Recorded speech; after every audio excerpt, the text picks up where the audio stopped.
Vibrant GS study centre में आप लोगों का स्वागत है। देखिए, आपका जो बैच चल रहा है टीजीटी पीजीटी क्रैश कोर्स भारतीय इतिहास, उस कड़ी में आज हम आपके सामने ताम्रपाषाण काल से संबंधित महत्वपूर्ण प्रश्नों की एक श्रृंखला लाए हैं।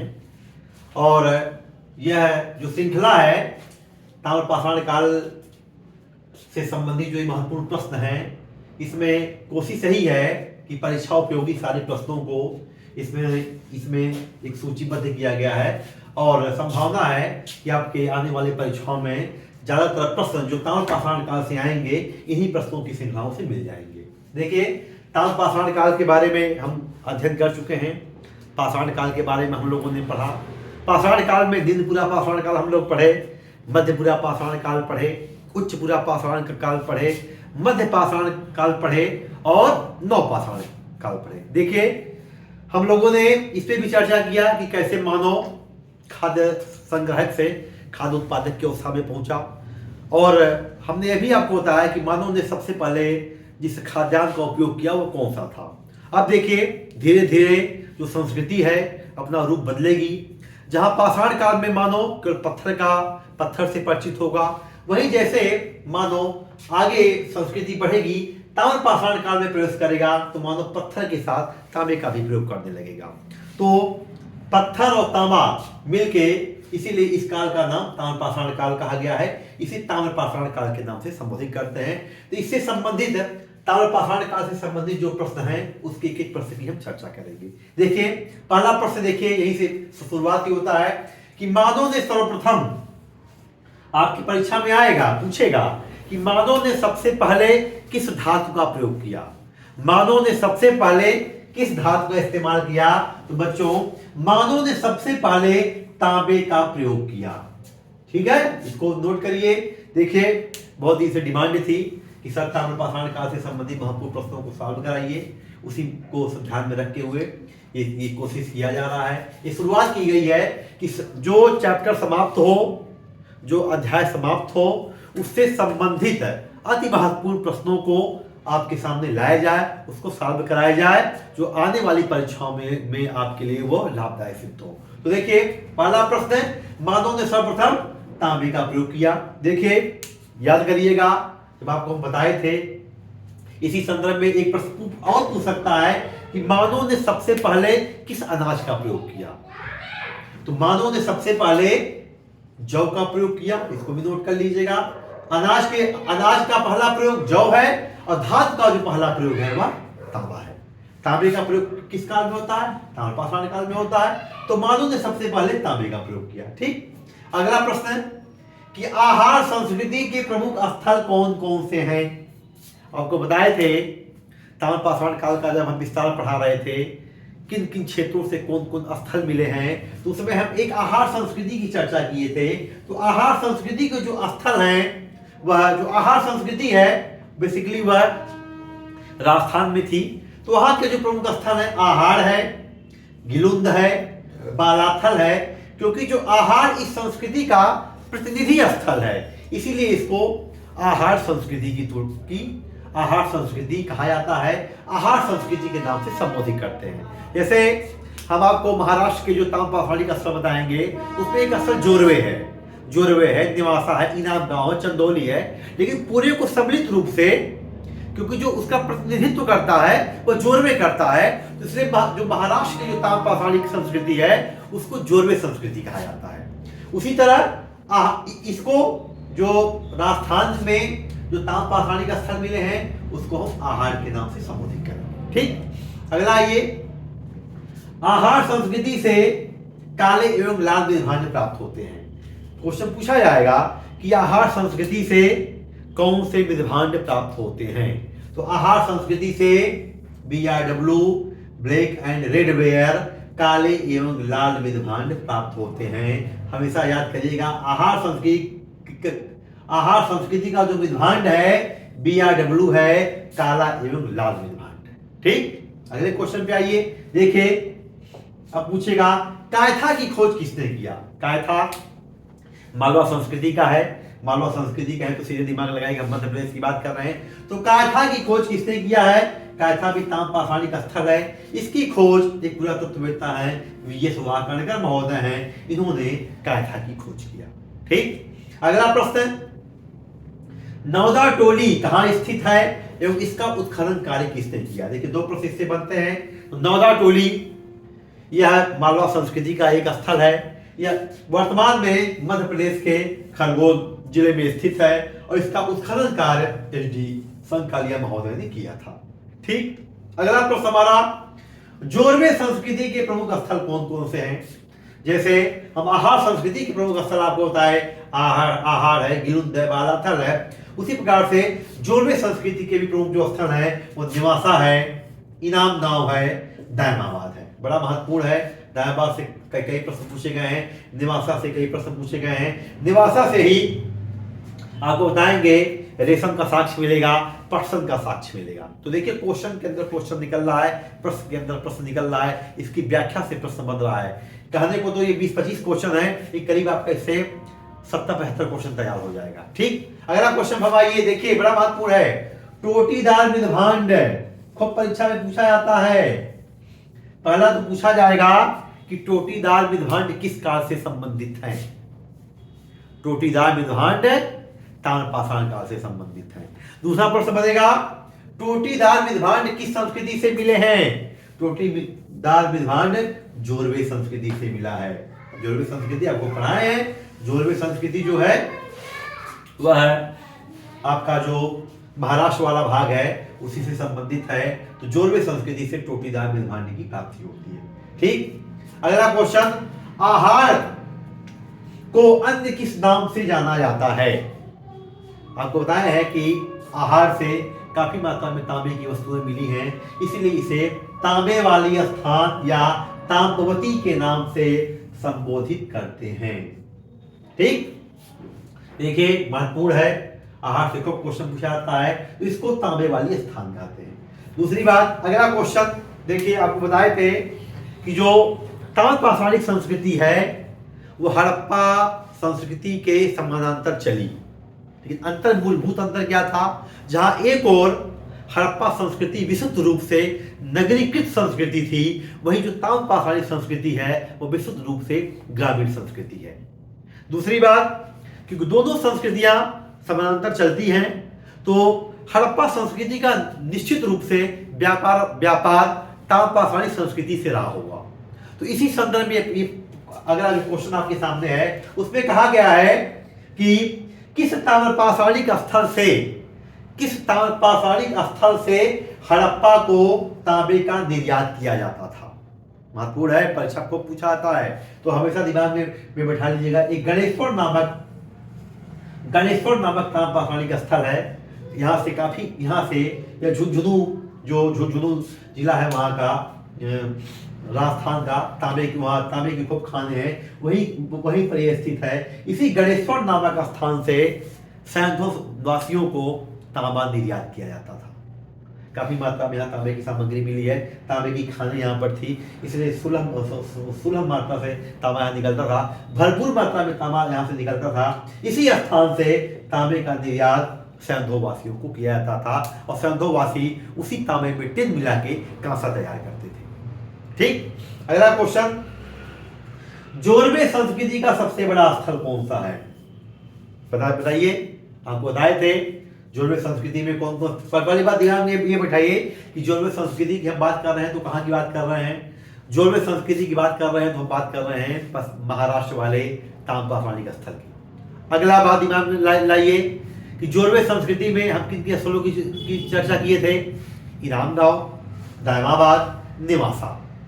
अब क्वेश्चन क्या पूछ रहा है कि जोरवे संस्कृति का सबसे बड़ा स्थल कौन सा है? दिमाग में बैठा लीजिएगा, जोरवे संस्कृति का सबसे बड़ा स्थल दायमाबाद है।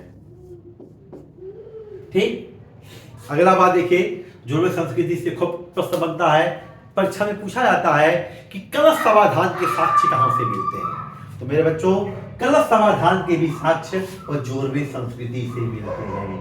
दोनों प्रश्न है, जोरवे संस्कृति का सबसे बड़ा स्थल दायमाबाद और कलश समाधान के साक्ष्य भी जोरवे संस्कृति से मिलते हैं। अगला क्वेश्चन, राख के टीले के प्रमाण कहां से मिलते हैं? राख के टीले के प्रमाण कहां से मिलते हैं? जब आपको दक्षिण भारत के ताम पाषाणिक स्थल के बारे में हम पढ़ा रहे थे, उसमें बताए थे कि राख के जो टीले के प्रमाण मिलते हैं वो संगनकल्लू से मिलता है और पिघलीहल से मिलता है। यह दोनों स्थान राख के टीले के लिए प्रसिद्ध हैं, इसीलिए हमेशा दिमाग में हम राख के टीले की बात करें तो आपका दिमाग दक्षिण भारत के ताम पाषाणिक स्थल पर चले जाना चाहिए। तो राख के टीले के प्रमाण संगनकल्लू और पिघलीहल। अगला क्वेश्चन देखिए, पूछा जाता परीक्षा में कौन सा ताम्र पाषाणिक स्थल किलाबंद था? बताइए। तो इनाम गांव जो कि जोरवे संस्कृति का एक ताम्र पाषाणिक स्थल है, यह किलाबंद था। को पूछा था परीक्षा में, इनाम गांव किलाबंद था। फिर से रिपीट कर रहे हैं, इनाम गांव जो ताम्र पाषाणिक स्थल है वह किलाबंद है। ठीक। अगला क्वेश्चन पूछा जाता है, रेशम का साक्ष्य कहां से मिलता है? किस ताम्र पाषाणिक स्थल से रेशम का साक्ष्य मिलता है? तो निवासा है, निवासा से रेशम का भी साक्ष्य मिलेगा और निवासा से ही पटसन का साक्ष्य मिलेगा। इसका मतलब जो निवासाई संस्कृति के लोग हैं, जो निवासा के लोग हैं, वो रेशम से परिचित हो गए थे, पटसन से परिचित हो गए थे। इसका मतलब वस्त्र इत्यादि के बारे में उनको जानकारी होने लगी थी या उस प्रक्रिया में आ गए थे। ठीक। अब देखिए, ये भी क्वेश्चन बनता है कि किस काल में ग्रामीण कृषक समुदायों का गठन हुआ? हिट क्वेश्चन है, यूजीसी नेट में पूछा जाता है, अच्छा क्वेश्चन है। ये क्वेश्चन पीजीटी में पूछा जाएगा, एलटीजीएससी में पूछा जाएगा, जीडीसी में पूछा जाएगा। तो सबसे पहले ग्रामीण कृषक समुदायों का गठन कब हुआ था, किस काल में हुआ था? तो सबसे पहले ग्रामीण कृषक समुदायों का गठन मेरे बच्चों ताम्र पाषाणिक काल में हुआ था। हमेशा दिमाग में रखिएगा, कभी भी मत उत्तर मारिएगा कि नव पाषाण काल में कृषक समुदायों का गठन हुआ था। यह भी उत्तर मत मारिएगा कि सैंधव काल में ग्रामीण कृषक समुदायों का गठन हो गया था। अगला क्वेश्चन बच्चों कि सबसे पहले देखिए चित्रित मृद भांडों का प्रयोग,